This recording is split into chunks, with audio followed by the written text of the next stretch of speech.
હર્ક્યુલ્સના મજૂરો. ઇન્ટ્રોડક્શન. હર્ક્યુલ્સે કેવી રીતે કામ કરવાનું શરૂ કર્યું?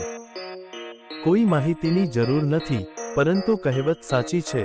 તેથી આપણને યાદ અપાવવાની જરૂર નથી કે આપણે હવે સહસ્ત્રાબ્દીમાં જીવી રહ્યા છીએ. જુલમ વિશે સાંભળવામાં આવતું નથી. અન્યાય અજાણ્યો છે. ગરીબીની જેમ આપણે ક્યારેય તેનો ઉલ્લેખ કરતા નથી. શાંતિ અને સમૃદ્ધિ સર્વત્ર શાસન કરે છે. સમગ્ર વિશ્વમાં ન્યાય શાસન કરે છે. જો કે એક સમય હતો જ્યારે લોકો જૂઠું બોલતા, છેતરપિંડી કરતા, ત્રાસ આપતા, એકબીજાના ગળા કાપી નાખતા અને એકબીજાના ખિસ્સા ઉપાડતા. જ્યારે એક વર્ગ ખૂબ ખાતો, જ્યારે બીજો વર્ગ ભૂખ્યો રહેતો, જ્યારે એક વર્ગ તેમના મહેલોમાં જાંબલી અને બારીક શણના પોશાક પહેરતો અને એક રાક્ષસી માણસની જેમ ભરાઈ જતો. જ્યારે વર્કશોપમાં તેઓ હાડપિંજર બનવા સુધી ભૂખ્યા રહેતા, લાઝરસ એક જર્જરિત ગણવેશ અને કાચો ખોરાક પહેરતો. તેથી વિશ્વએ તેની વર્તમાન ધન્ય સ્થિતિ સુધી પહોંચવામાં અદ્ભુત પ્રગતિ કરી હશે. આ કેવી રીતે શક્ય હતું? હર્ક્યુલસ દ્વારા. તેણે સ્પષ્ટ લાભો માટે કામગીરીની બીજી શ્રેણી હાથ ધરી. ગુરુએ પોતાની ખુરશી પરથી તરતા સમુદ્ર તરફ, શ્રી વાઇલ્ડના અલ્ટાસ જેવી સપાટ પૃથ્વી તરફ અને સૌથી સુંદર આકાશ તરફ જોયું, અને જમીન અને સમુદ્રની મૂર્ખાઈ જોઈ. તે સમયે સમુદ્રમાં દુષ્ટતા હતી, અને જમીન પર દુષ્ટતા હતી, અને બ્રિટિશ ટાર માટે પણ ટારનો સ્પર્શ કરવો અશક્ય હતું. તેથી આપણે તેને સમુદ્ર કહીએ છીએ. ગુરુ આ બધા પર લાખો વખત ગુસ્સે થયા હતા, અને તેમના ગુસ્સામાં તેમના પર વીજળી પડી હતી. પરંતુ તેમને યાદ આવ્યું કે તેમણે આ ઉપાય કેટલી વાર અજમાવ્યો હતો અને વિચાર્યું કે જ્યારે તમે ભીડ પર ગોળીબાર કરો છો ત્યારે તમે કોને મારશો અને કોને ચૂકી જાઓ છો તે જોવાની આ તક છે. તેમણે તેને નીચે મૂક્યો અને ફરીથી માથું ખંજવાળ્યું. એ લોકોનું શું કરવું? ગુરુએ કહ્યું, મિનર્વા, તમારું પોતાનું માથું છે. હું તેને કેવી રીતે ઠીક કરી શકું? વાદળી આંખોવાળી દેવી ધ્યાનસ્થ મુદ્રામાં ઊભી રહી અને એક ક્ષણ વિચાર્યા પછી તેણીના આરસપહાણના કપાળને તેની તર્જની આંગળીના ટેરવે સ્પર્શ કરીને કહ્યું, મને તે મળી ગયું છે. દેવો અને માણસોના પિતા, તમારા પુત્ર હર્ક્યુલ્સને તેમની વચ્ચે તેની ગદા સાથે મોકલો. તેમણે કહ્યું, તે તરત જ તેમના મામલાઓનો ઉકેલ લાવશે. હર્ક્યુલસ તેની ગદા સાથે. ગુરુએ કહ્યું, મારી દીકરી, મને ખબર નથી કે તે તેનું શું કરશે. તેનાથી તે રાક્ષસોને મારી શકે છે, પણ તે ખોટા કાર્યોને કેવી રીતે સુધારશે? ખોટા રાક્ષસો, દેવે જવાબ આપ્યો, અને પૃથ્વી પર મોટા પાપ થાય છે. હર્ક્યુલસ તેની ગદાથી રાક્ષસોને મારી નાખે છે. એ જ સાધનથી તે માણસોના માથા પર જ્ઞાન અને શાણપણ મૂકે છે. ગુરુએ પોતાનો મુગટ હવામાં ફેંક્યો, તેને પકડી લીધો, સ્વર્ગીય હોલની આસપાસ 3 વખત નાચ્યો, અને અસ્કુલા લિબાવિટ ન્યૂટ, જેમ વર્જિલે સ્પષ્ટ અંગ્રેજીમાં કહ્યું, તેની પુત્રીને ચુંબન કર્યું, તેનું ગળું કાપી નાખ્યું અને હર્ક્યુલ્સને બોલાવ્યો. અહીં રાજ્યપાલ, દેવ જેવા નેતાના ઊંડા અવાજે બૂમ પાડી, શું મારા માર્ગમાં કોઈ અવરોધ છે? તુજોર્સ બ્રેડ, તમે જાણો છો. ફ્રેન્ચ ન બોલો, છોકરા, શિક્ષકે કહ્યું, તે ભાષા વીરતાપૂર્ણ નથી. હું ઈચ્છું છું કે તમે ત્યાં માટીના ટેકરા પર જાઓ અને તમારી કાકી સાથે લડો. મિનર્વા કહે છે કે તમે તે કરી શકો છો. કેમ? તમે સર્વશક્તિમાન છો, સાહેબ, હર્ક્યુલ્સે જવાબ આપ્યો. અલબત્ત તમે વધુ સારી રીતે જાણો છો. હા, હા, માસ્ટરે સહેજ ઉધરસ સાથે કહ્યું. મેં સામાન્ય રીતે પૂછ્યું. પણ કોઈ વાંધો નથી. જ્યારે વિલંબ ખતરનાક હોય ત્યારે લડવું સ્વીકાર્ય નથી. તેથી વધુ વિલંબ કર્યા વિના મને મારું કામ ચાલુ રાખવા દબાણ કરો. તમારા લાકડી કાપી નાખો. જો હું કરીશ, હર્ક્યુલસ, હું તેનો ઉપયોગ કેવી રીતે કરીશ? જો કે તેણે આ વિચાર પોતાનામાં રાખ્યો અને સંપૂર્ણ ઉત્સાહથી તેના પિતાની વિનંતીનું પાલન કર્યું. સ્વર્ગના ઊંડા આકાશમાંથી ખૂબ જ સુંદર મુસાફરી કર્યા પછી તે પ્રિમરોઝ પર્વત પર ઉતર્યો. મને લાગે છે, દેવદૂતે કહ્યું, પોતાની જાતને તેના અભિયાન માટે તૈયાર કરતા, હું ડોન ક્વિક્સોટ જેવો છું, થોડો જાડો. ચેપ્ટર 1. પહેલું કાર્ય. હર્ક્યુલ્સે લાલ સિંહને કેવી રીતે માર્યો, જે નેમિયન સિંહ કરતાં વધુ મજબૂત અને શક્તિશાળી હતો? હરક્યુલ્સે જે પહેલો રાક્ષસ પર હુમલો કર્યો તે એક સામાન્ય અને વિકરાળ સિંહ હતો, જેની સામે નેમિયન સિંહ વોલેસ તો છોડી દો, એક બિલાડી હતી. આ સિંહ 4 પગવાળો નહોતો, 2 પગવાળો પણ નહોતો, કારણ કે હરક્યુલસ પાસે ઊભા રહેવા માટે એક પણ પગ બચ્યો ન હતો. તે 2 પગવાળો જાનવર હતો, પણ કેવું જાનવર હતું!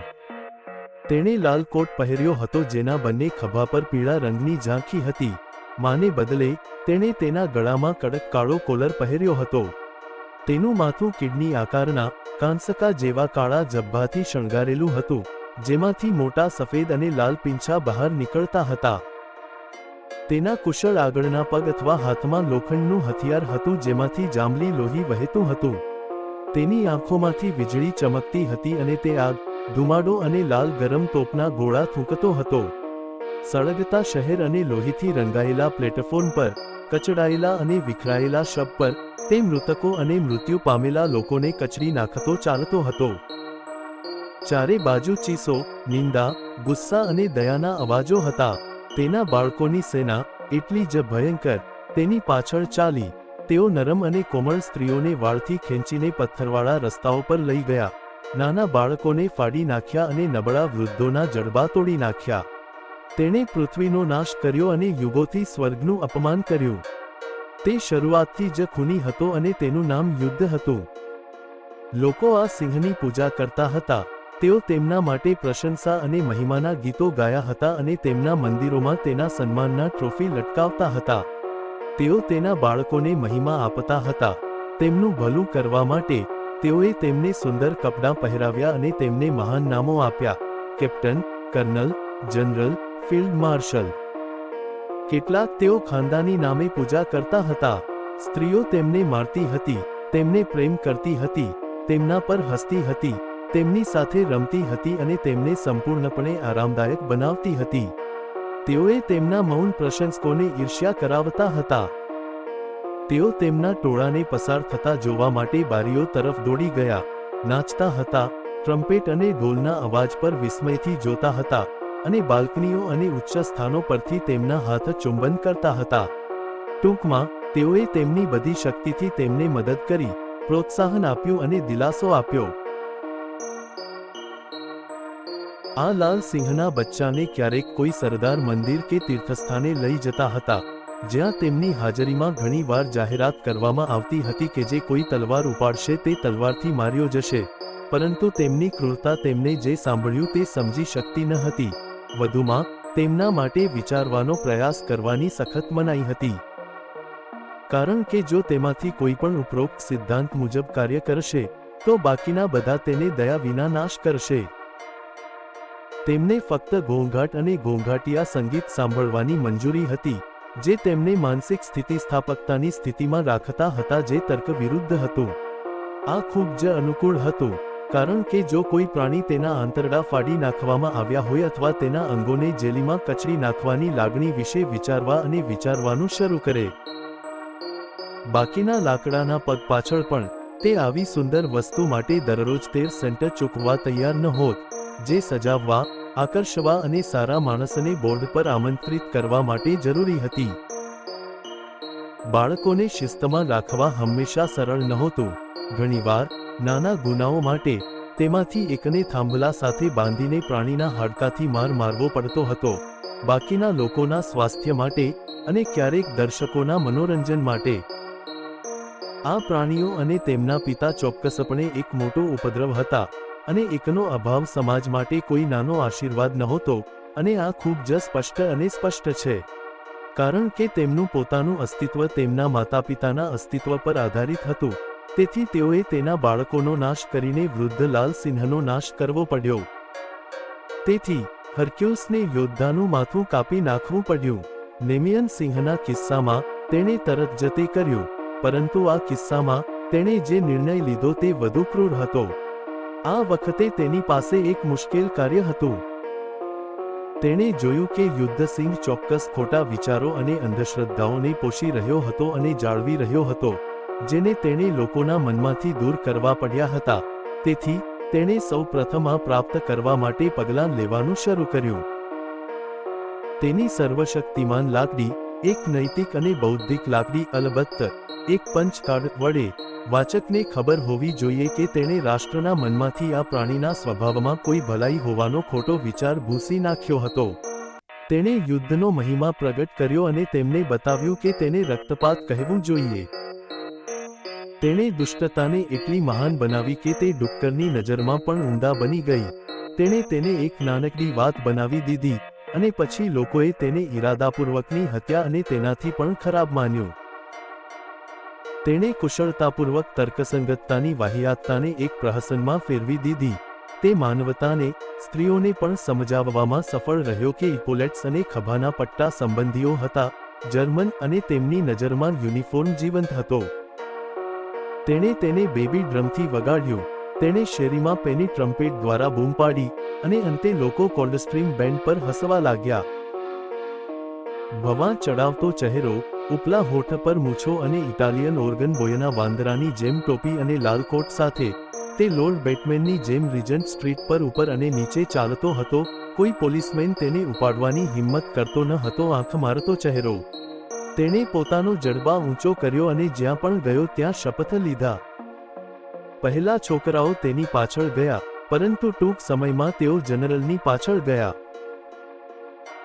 સૌમ્ય સ્ત્રીઓની સંગતમાં, તે નર્વસ સિસ્ટમને ઉત્તેજિત કરવાની, વ્હીલ્સ તોડવાની, ક્રુસિફિકેશન, જીવંત સળગાવવાની અને ઇતિહાસની અન્ય સમાન પદ્ધતિઓનું ખુશીથી વર્ણન કરતો, જેનો ઉપયોગ તે સુંદર પ્રાણીઓ પહેલા બીમાર, નિસ્તેજ અને ભય અને નફરતથી બેહોશ થઈ ગયા ત્યાં સુધી કરતા હતા.